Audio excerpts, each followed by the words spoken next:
सबका साथ सबके विकास के उर्वरक में उपजी आर्थिक विषमताएं, धूप में बारिश और ठंड में गीले कंबल के विचलित कर देने वाले अनुभवों से हमारा सरोकार कराती है। आर्थिक विषमताओं की तीन हदें, महंगाई, बेरोजगारी और आर्थिक असमानताएं जो अब बेलगाम हो गई हैं,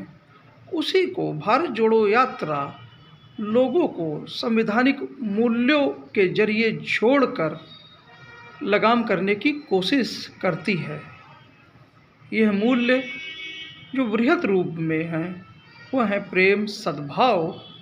एकता और एक दूसरे की म्यूचुअल रिस्पेक्ट।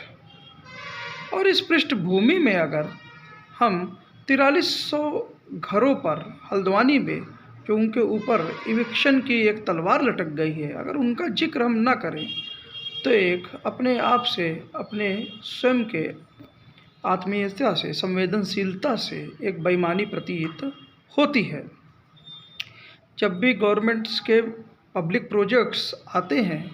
चाहे रेलवे की लाइन डबल होना हो या रोड का चौड़ीकरण होना हो, तो चाहे अगल बगल बसे हुए लोग लीगल ज़मीन पे रह रहे हों या अनलीगल ज़मीन पे, तो उनका इविक्शन होता है। और इसमें कोई बहुत गलत बात नहीं है, और जनहित के प्रोजेक्ट्स में अगर ऐसा होता है तो ये सही है। लीगल ज़मीनों वालों को मुआवजा मिल जाता है, और जो इल्लीगल ज़मीन पर रह रहे हैं, अगर भारी आबादियां हैं, बहुत बड़ी आबादी हैं, इक्का दुक्का केसेस नहीं है, तो हम देखते हैं वहाँ सरकार जो होती है वो बहुत ही संवेदनशील तरीके से उनके पुनर्वास की भी योजना बनाती है। यहाँ तक कि इमरजेंसी के भी दौर में, जैसा कि कुछ पत्रकारों ने, वरिष्ठ पत्रकारों ने न्यूज़ नशा में बताया कि झुग्गी झोपड़ियों वाले और भी जो स्लम के लोग थे, अगर उनको हटाया गया तो दूसरी जगह, दूसरी कॉलोनीज में उनका पुनर्वास भी किया गया। और दिल्ली की बहुत बड़ी बड़ी जो अवैध कॉलोनियां हैं उनका भी रेगुलराइजेशन शीला दीक्षित जी के समय से लेकर नरेंद्र मोदी जी के समय तक 2019 तक भी उन अवैध कॉलोनियों को वैध दर्जा दिया गया। अजीत अंजुम की जो रिपोर्ट अभी आई है हल्द्वानी से, जो वहाँ पे वहाँ स्वयं गए थे, तो वहाँ से भी खबरें आई हैं कि देहरादून के करीब जो मलिन बस्तियाँ हैं उनको भी मलिन बस्ती एक्ट में लाकर कुछ राहत देने की चीज़ें इसी तरह की हुई हैं। तो हाईकोर्ट का जो भी निर्णय रहा है इविक्शन के लिहाज से रेलवे की ज़मीनों पे जो है, तो उसकी लीगलिटी पे कोई प्रश्न चिन्ह नहीं उठ रहा है, और वो स्ट्रिक्ट लीगल सेक्स में सही भी हो सकता है। लेकिन एक फाइनल जो मुहर है इस विषय में, वह निसंदेह सुप्रीम कोर्ट से ही लगना बाकी है, और लोग सुप्रीम कोर्ट गए हैं। और चूँकि पब्लिक पॉलिसी जिसका मैंने अभी जिक्र किया, वो लीगलिटी इलीगलिटी से कहीं आगे वो होती है। और तो इस केस में भी यहाँ पर सरकार को कम से कम, चूँकि यहाँ पे वो पार्टी भी नहीं है, ना उत्तराखंड सरकार और ना ही केंद्र सरकार, क्योंकि रेलवे भी अब एक उपक्रम है और इसका प्राइवेटाइजेशन हो रहा है, तो डायरेक्ट पार्टी केंद्र सरकार भी इस लिहाज से नहीं है। तो एक मध्यस्थता का बहुत अच्छा रास्ता यहाँ पर दिखता है। और जो भी हमारा ट्रेडिशन रहा है, और इस डायरेक्शन जो भी माननीय कोर्ट ने बृहद रूप से इस लिहाज से और भी जजमेंट्स दिए हुए हैं, तो यहाँ पर भी 4300 परिवारों में करीब करीब लोग बता रहे हैं 30 से 50 हज़ार लोगों की आबादी है, तो उनके भी पुनर्वास का भी फैसला होना चाहिए। अगर ज़मीन रेलवे की है और वहाँ पर कोई प्रोजेक्ट लॉन्च होने वाला है, परंतु अगर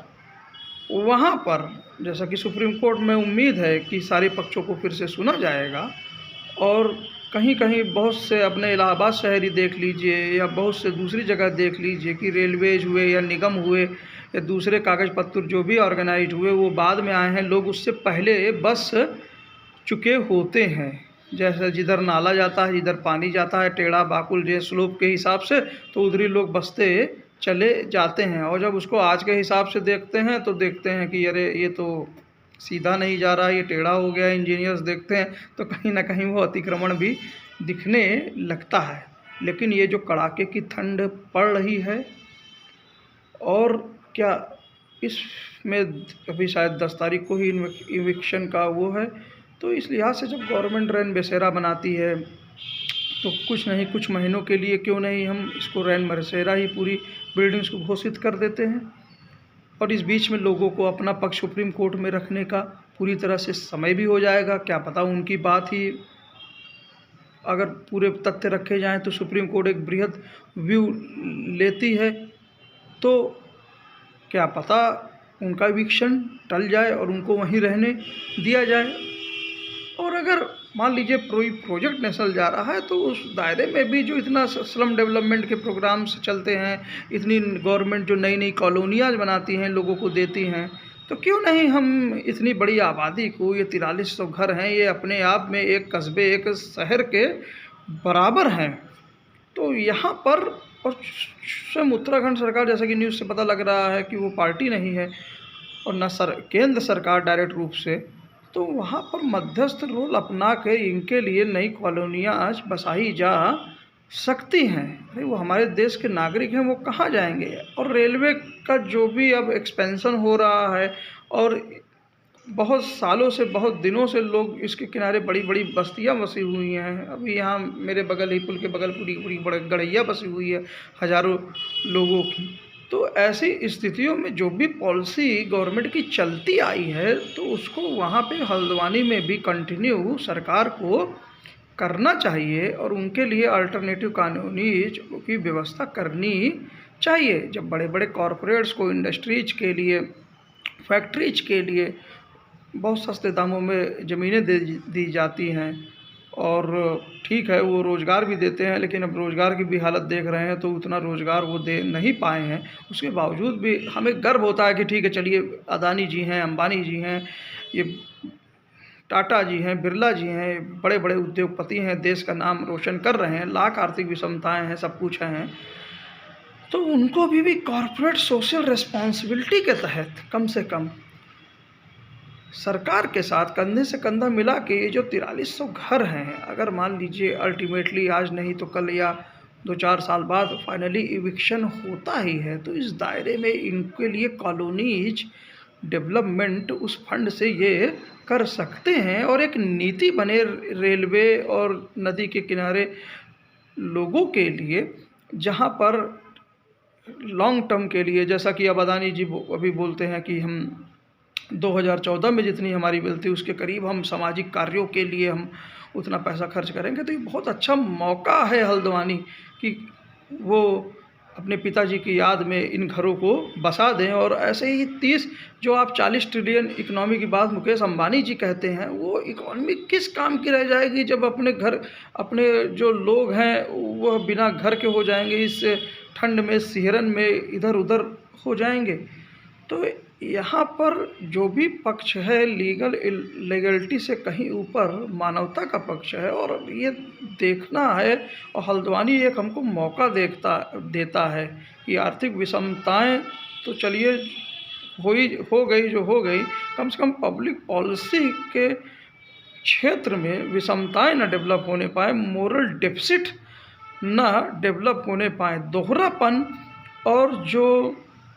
हम कह सकते हैं सिलेक्टिविटी है, वो एक अलग चीज़ है कि अलग अलग गवर्नमेंट अलग अलग बेसिस से चुन के आती है, तो अलग अलग उनकी प्रायोरिटीज होती है, तो कुछ को उठाती है, कुछ को इग्नोर करती है। पर यहाँ पर अगर इविक्शन इतनी बड़े एक शहर के बराबर इस तरह से ठंड में ही 10 तारीख को ही हो जाता है लीगल इलेगिलिटी के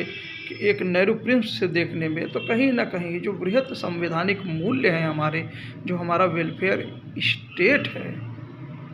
उस पे प्रेजेंट जो व्यवस्था है वो शायद कायदे से विचार नहीं कर रही है, कायदे से नहीं सोच रही है, और directive principles of state policies आज के युग में, कम से कम जब आर्थिक प्रगति इतनी हो गई, हम 5वीं महाशक्ति होने का भी दावा करते हैं, तो कम से कम उनको अब